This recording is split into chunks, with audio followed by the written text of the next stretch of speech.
Welcome to episode number 220, where I'm taking questions from the Elements of Ayurveda community on how to influence my family to live an Ayurvedic lifestyle, how to recover from frequent travel, how to find my true calling, how to marry modern medicine and Ayurveda, and can I eat processed cereals? So please stay tuned.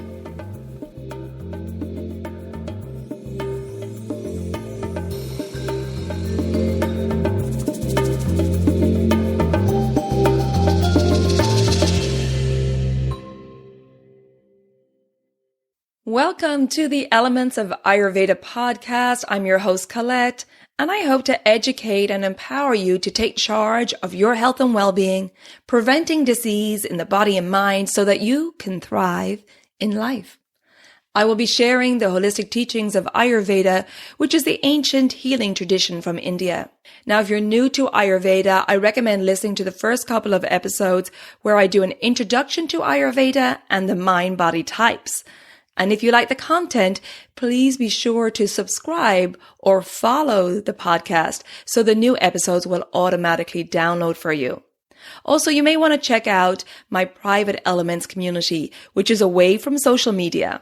It's a safe space for like-minded people to come together, to connect, to share, to support each other, and to continue the conversation from the podcast episodes.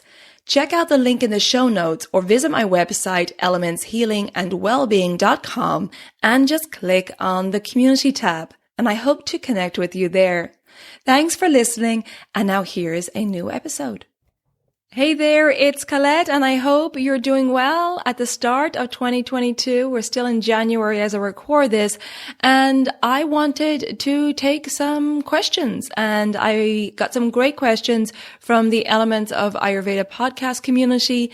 I'm going to answer a variety of questions today, so let's get straight into it. The first question is how to help family members engage in an Ayurvedic lifestyle, preparing and recovering from frequent business travel, and how to find my true calling. Okay, so some great questions there, and let's break it down. So starting with helping family members engage in an Ayurvedic lifestyle. I always think the best way to try get people on board with an Ayurvedic lifestyle, or anything for that matter, is to be the best example of what it looks like to have that way of life or that thing you're trying to promote. In this case, it's an Ayurvedic lifestyle. And in Ayurveda, we know the importance of living in tune with the circadian rhythms.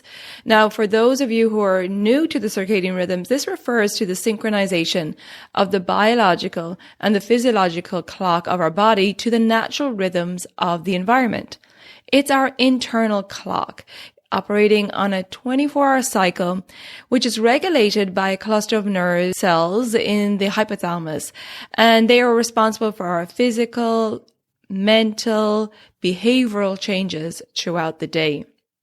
Now, according to Ayurveda, an imbalance with the fundamental energies and rhythms of nature is the primary cause for disease in the body and mind, because our body is out of sync, resulting in the systems of our body being out of sync. And if we're going against the circadian rhythms day in, day out, it will have a negative impact on our health and well-being over time. Therefore, lifestyle management and having our dinacharya or daily self-care practices and habits in place is of paramount importance so that we can keep the body and mind in balance. We can aid digestion, regulate elimination, calm the nervous system, boost immunity, prevent illness, and promote health and well-being. And I know this is why you want to get your family on board with an Ayurvedic lifestyle, but we can never force anyone. However, there are some things and some tips that can be implemented that can make things more favorable towards an Ayurvedic lifestyle. So say, for example, if you're the cook at home, therefore you have control over what gets cooked and what time meal times are. So you could tune those into the circadian rhythm. So that means having breakfast around 8 a.m., main meal at that time of the day when our digestive fire is strongest, so around 12:30 to 1:30, and then having a light supper at 6 p.m. When these meal times are in place, you can ensure that your family are eating in tune with the circadian rhythms, having the main meal at the middle of the day and then a lighter meal in the evening. So that's a great way to kind of implement some Ayurvedic lifestyle without them even knowing. Now, the evening time is when there can be a tendency for people to scroll on social media, watch TV or Netflix, and depending upon the age of children, instead of watching TV at night, you could play a board game or do some creative activity together. Avoiding technology an hour before bed will really help to calm the nervous system and ensure a better night's sleep. If there are older teens or adults in the house who may want to be more independent in the evening and not interested in playing board games or doing creative activities with you, you could set the atmosphere so it's more calming for their nervous system. So things like dimming the lights, bringing a quieter atmosphere to the house, putting on some soft music, and maybe having a family meeting about respecting people's bedtimes, and maybe shutting down the Wi-Fi at a certain time of night. That can be a bit controversial, especially if there's teenagers in the house, but it is so beneficial, particularly for people at a young age, who don't quite understand how scrolling on social media or just being online late at night is affecting their sleep and then in turn affecting their next day. So I know that's controversial, shutting down Wi-Fi, but if it's a house rule, it could be a good one. Okay, I mentioned creative activities a moment ago, and I do think that taking time out with your children to do some creative activities is a really great way for everybody to come together in the present moment and connect, and having that creative energy flow, which is really important, I think, important part of our health. When we're being creative, we're focused, and it can really be a very meditative practice and a great one to introduce the kids to at a young age. Now, remember, being creative isn't just about doing something arty. It could be cooking, gardening, writing, playing music, dancing, any activity that will bring your mind into the present moment. Another way to kind of introduce an Ayurvedic lifestyle is organizing family time in nature. Whether that means a trip to the park after school pickup, or bringing the dog for a walk after dinner, or a hike at the weekend, bringing in some nature time is a really wonderful way to connect with each other, connect with nature, of course, and remind us that we can have fun without technology. So there are some simple tips if you're having a hard time getting your family to listen to the Ayurvedic lifestyle tips. But these are some simple ways you can bring it in to ensure that, you're taking good care of their health and well-being. So I hope that helps. But along with these tips, as I said earlier, being the best example of what it looks like to be living in tune with their circadian rhythms. And then when they witness your vitality, your focus, your glow, that is the best way to win them over. Okay, so the next part of your question is preparing and recovering from frequent business travel. So as we were talking about earlier, Ayurvedic lifestyle, well, we really thrive when our lives have a routine or rhythm to them, because then that means our body is in a routine and rhythm, and all our systems are functioning on a great cycle. However, our busy lives tend to pull us out of these natural rhythms, like in this case with business travel. And traveling can be challenging on the body. And if we're changing time zones, it's even tougher. So the important points when traveling are really taking care of our digestion and hydration. It's always good to pack food if you're traveling, and especially if you're unsure of what is going to be available. However, if you're flying, packing food is not sometimes an option. And so you want to ensure that on the day of travel, you eat something that's warm, easy to digest, and ideally with some liquids or good fats. So, for example, a main meal at lunchtime could be some basmati rice with vegetables from the airport food court. And I recommend basmati white rice because it is easier to digest, especially when we're traveling and our digestive system can really be affected by travel. Sipping on hot water will aid digestion. And then soups are another good option as they're obviously easy to digest. And this could be a good option if you're traveling later in the day and wanting to eat something around dinner time, for example. I would definitely pack a thermos and some digestive teas like fennel for gas or bloating, or ginger tea to aid digestion, or just plain hot water. Also good for aiding digestion, as I said. So with the thermos, you have to carry it empty through security. But then once you get on the other side of security at the airport, you just go to any cafe or restaurant and ask them to fill it with hot water. And that usually isn't a problem.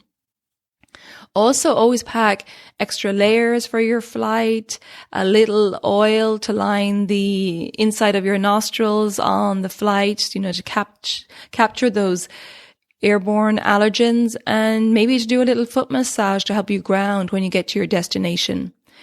It's really important when you get to your destination to get on local time as soon as you can. And also, grounding practices are important after a flight. So if it's still bright, getting outside in nature, putting your feet in the earth, a little gentle yoga practice is also very grounding, ending with your feet up the wall to bring the blood flow back to the heart after being on the plane in one position for such a long time. And also, if you suffer from constipation when traveling, which can be a tendency of Vata, is making sure that maybe you're traveling with some Triphala. And I covered a lot of this in my podcast episode I did this past summer, and it was called Ayurvedic Tips for Travel. And that's episode number 192. So check out that episode if you want to know more about those travel tips. But in general, the best way to recover from frequent business travel is to ensure that while you're traveling, you keep well hydrated, you keep the foods easy digestible because your digestion may be affected, especially if you're doing plane travel, and that you get on the local time zone as soon as possible and getting good quality sleep. Okay, so I hope that helps.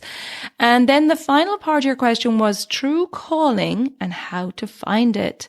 So in regards to your true calling, I really believe it's a journey which begins with a self-study, understanding your unique constitution or mind-body type, and then living in tune with your constitution.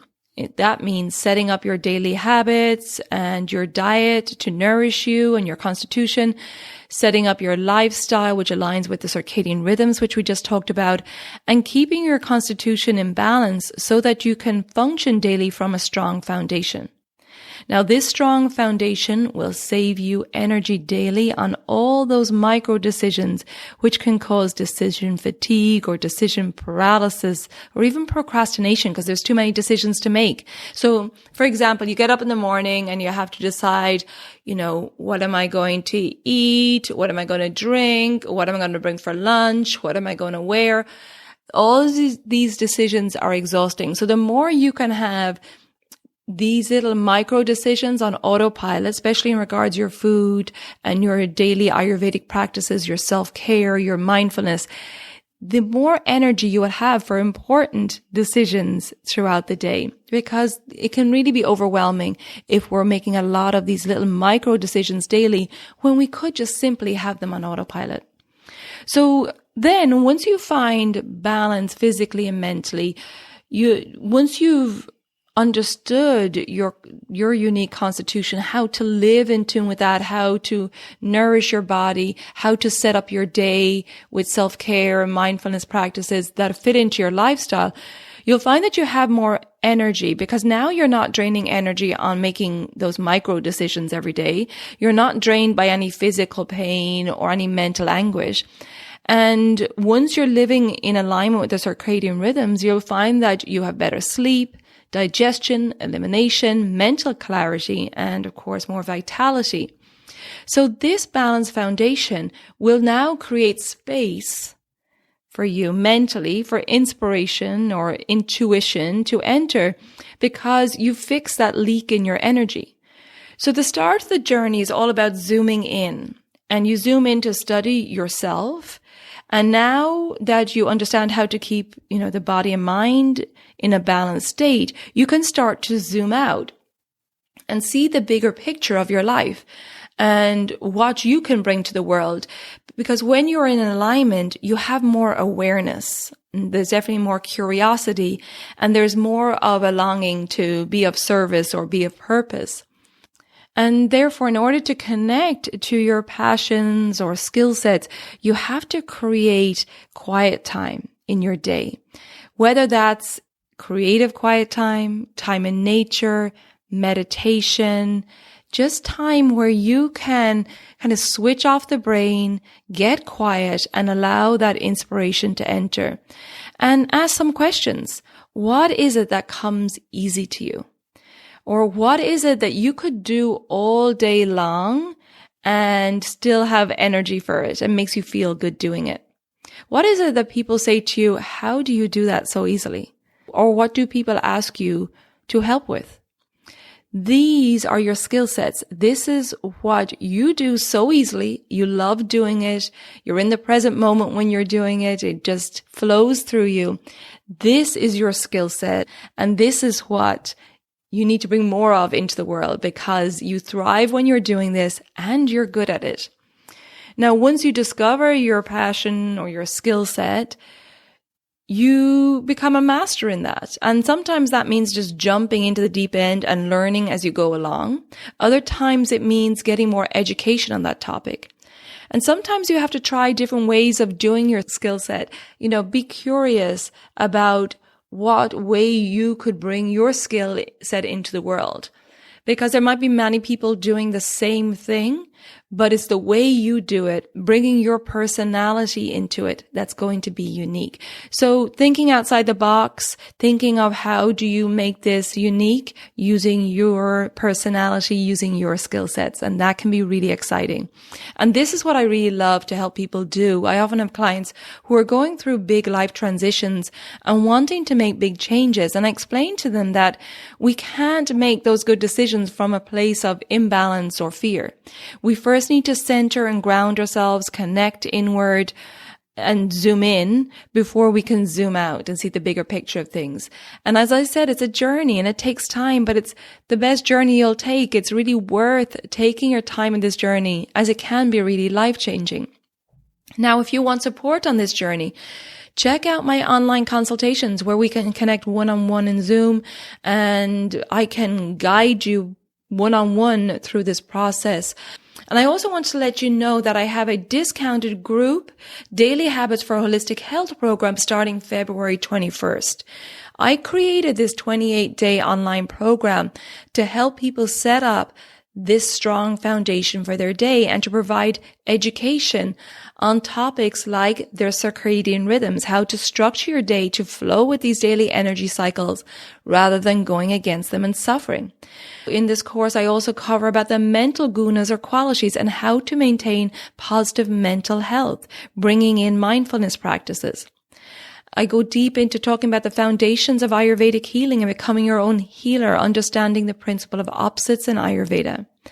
And I also discuss connecting with your true nature, your intuition, to help guide you in living a positive and fulfilling life. So this is a great course for those of you who want to implement those daily self-care practices, that strong foundation of daily habits, understand more about the circadian rhythms, understand more about becoming your own healer, taking care of your physical and mental health, and tuning into that intuition so that you can thrive in life. Like I said, this is a 28-day program, and we'll go through it as a group starting February 21st, support each other and hold each other accountable as we go through it. It consists of short daily webinars. They're recorded, so you can watch them at any time, about 10 to 15 minutes each. And this is where I provide the education and the guidance on implementing these positive practices into your life and tips on how to implement them. There's yoga videos tailored to each dosha. There's meditation tutorials, affirmations, visualizations for each dosha type. There's also pranayama instructions, and there's worksheets to track your progress as well. So I talked earlier about implementing these daily practices, these daily habits. They really help provide you with a strong foundation. And what that means is it's a foundation of well-being for your day. It establishes you in your constitution, keeps the doshas in balance, preventing disease. You maintain regularity of your body clock, which gives you greater energy and vitality. So you're aiding digestion, absorption, assimilation, and elimination. Creates regularity in all systems of your body. It also brings a sense of calm to your body and mind, preventing decision fatigue, and it really promotes discipline, clarity, confidence, happiness, and improves longevity.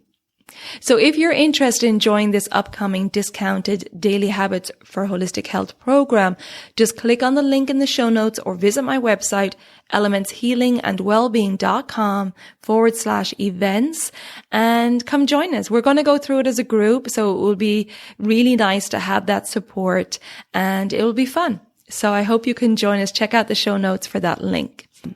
I also want to let you know that this episode is sponsored by Kerala Ayurveda Academy. The world is remembering the ancient traditions, and our planet needs people like you to spread their wisdom. If you're passionate about holistic health, Kerala Ayurveda Academy welcomes you to study online or in person. You'll gain all the tools you need to upgrade your lifestyle, align with nature, and inspire others to do the same. To learn more, visit keralaayurveda.us/courses, and you'll find that link in the show notes also. Okay, on to my next question. How to marry Ayurveda and modern medicine advice when you get a doctor's diagnosis, and when to follow Ayurveda advice. Okay, great question. So we know modern medicine has amazing diagnostic tools. However, sometimes disease is not picked up until further down the path of imbalance. Now, Ayurveda believes that there are 6 stages of disease, and I covered these in detail in episode number 64. So check that out if you're not familiar with them. But basically, the first 2 stages of disease are accumulation and aggravation. And if you are really in tune with your constitution, you'll be able to pick up on these subtle imbalances or aggravations in your body or mind before they develop into a more serious condition down the road.